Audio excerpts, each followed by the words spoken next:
வணக்கம். நான் அக்குபஞ்சர் வைத்திய தினேஷ். இன்றைக்கு நாங்கள் என்ன விஷயத்தை பற்றி பார்க்க போகிறோம்னு சொன்னால், சில பேருக்கு பார்த்தா இந்த கழுத்து பகுதியில் ஒரு வீக்கம் ஒன்று இருக்குது. கழுத்தின் இந்த அடிப்பகுதியில் சாடையான ஒரு வீக்கம் இருக்கும். இது பற்றி ஆரம்பத்தில் அவைகள் பெருசாக அலட்டி கொள்கிற இல்லை. ஏன்னா அது சில நேரம் உடற்பருமன் ஆக்கள் நீக்கினோம்.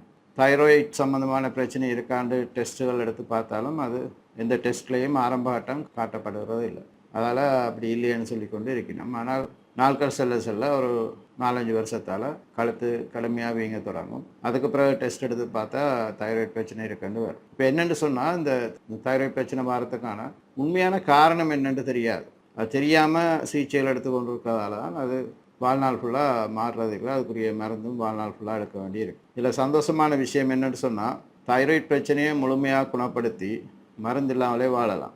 அதுக்குரிய ரூட் கோஸ் முள்ளந்தண்டுலேருந்து வருது. இது தெரியாமல் தான் எல்லோரும் அயோடின் உப்பை சாப்பிட்டு கொண்டு இருக்கணும். உண்மையாக அயோடின் தான் குறைபாடு என்று சொன்னால், இன்றைக்கு நாடு முழுக்க எல்லா மக்களும் அயோடின் போட்டு தான் உப்பு சாப்பிடணும். அயோடின் சேர்த்து உப்பு தான் பாவிக்கிறோம்.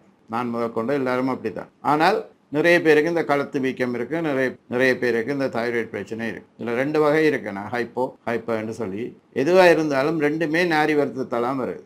நாரி பகுதியில் சரியாக தொப்புளுக்கு நேராக பின்னுக்கு மென்மையின் சக்கரம்னு ஒன்று இருக்குது. இந்த மென்மையின் சக்கரம் இறுகினால் தொண்டை சக்கரம் வருது. தொண்டை சக்கரம் இருக்குன்னா தைராய்டு சுரப்பிக்கு தேவையான கரண்ட் சப்ளை சரியாக போகாது. அப்போ அந்த சுரப்பி சரியாக தொழிற்படாது. ஒன்றில் செயல்பாடு குறையும் அல்லது கூடும். இப்போ ரெண்டுமே இந்த தைராய்டு பிரச்சனைன்னு தான் சொல்கிறோம். அப்போ இதுக்கு நாங்கள் என்ன செய்யணும்னா, கழுத்தில் எந்த விதமான ட்ரீட்மெண்ட்டும் செய்ய தேவையில்லை.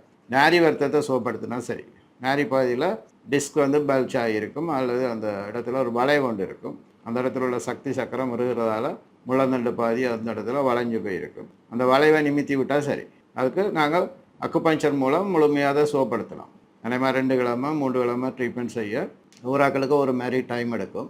ஆனால் முழுமையாக மாறும். அந்த நாரியில் இருக்கிற வளைவை முழுமையாக நிமித்தி அந்த மென்மையின் சக்கரத்தை பழைய வேகத்துக்கு கொண்டு வர ரீஜனரேட்டர்னு சொல்லுவோம். பழைய மாதிரி இயங்க செய்ய தொண்டை சக்கரமும் சரியாக இயங்க தொடங்கும். தொண்டை சக்கரம் சரியாக இயங்க தைராய்டு சுரப்பிக்கு ஒழுங்கான கரண்ட் சப்ளை கிடைக்கிற நேரம் அந்த இடத்துல உள்ள வீக்கம் தானாகவே மறைஞ்சு கொண்டு போகும். அப்படி நாங்கள் பல பேருக்கு சுகப்படுத்தி நிரூபிச்சிருக்கிறோம். பிறகு வேணுமென்றா ரிப்போர்ட் எடுத்து பார்க்கலாம் இருக்கா இல்லையான்னு. கழுத்தில் வீக்கம் எல்லாம் மாறினா பிறகு திருப்பி ரிப்போர்ட் எடுத்து பார்த்தீங்கன்னா வித்தியாசம் தெரியும். ஏன்னு சொன்னால் இதுதான் உண்மையான காரணம்.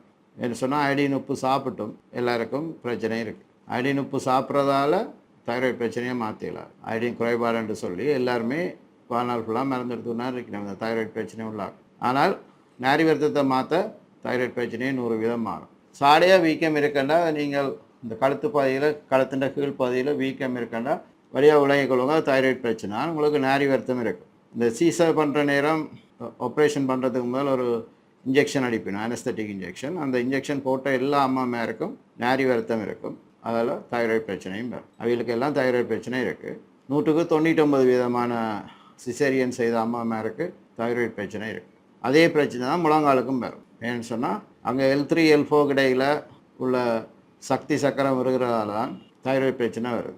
இப்போ அந்த இடத்துல மென்மையின் சக்கரம் இருக்குது. அதோடு அது கீழே இருக்குது L4 L5 அந்த சக்கரம் இருக்கிறனாலும் தொண்டைக்கு பிரச்சனை வரும். இப்போ இந்த சக்கரங்கள் இருக்கிற நேரம் முழந்தண்டு வளையும். அதில் டிஸ்க் பல்ச் ஆகி நரம்பு நசிக்க வலிக்கிடும். அது முழங்காலுக்கு போகிற நரம்பு, முழங்கால் கெண்டக்காலன்னு சொல்லுவோம், இந்த காஃப் மசிலுக்கு போகிற நரம்பு. இப்போ இந்த நரம்புகள் நாரி பகுதியில் நசிவிட முழங்கால் வருத்தம் வரும். இப்போ சிசேரியன் செய்த அம்மாருக்கெல்லாம் முழங்கால் வருத்தம் கூடுதலாக வருது. அதே நேரம் தைராய்டு பிரச்சனையும் வருது. ரெண்டுக்குமே ஒரே ட்ரீட்மெண்ட் தான். நாரி பகுதியில் உள்ள முள்ளந்தண்டில் இருக்கத்தை இல்லாமல் பண்ணிவிட்டால் அந்த சக்தி சக்கரங்கள் இருக்கிறத மீண்டும் இயங்க வைக்கணும். முள்ளந்தண்டில் உள்ள வளைவை நிமித்தி விடணும்.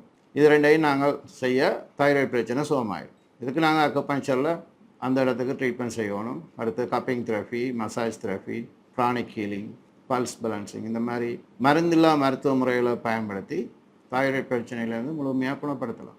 அதிகபட்சம் ஒரு மாதம் நீங்கள் ட்ரீட்மெண்ட் செய்ய வேண்டியிருக்கு.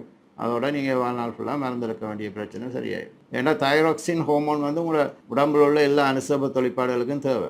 அநேகமான அனுசப தொழிற்பாடு, முக்கியமான அனுசப தொழிற்பாடு எல்லாத்துக்கும் தைராக்சின் ஹோமோன் தேவை.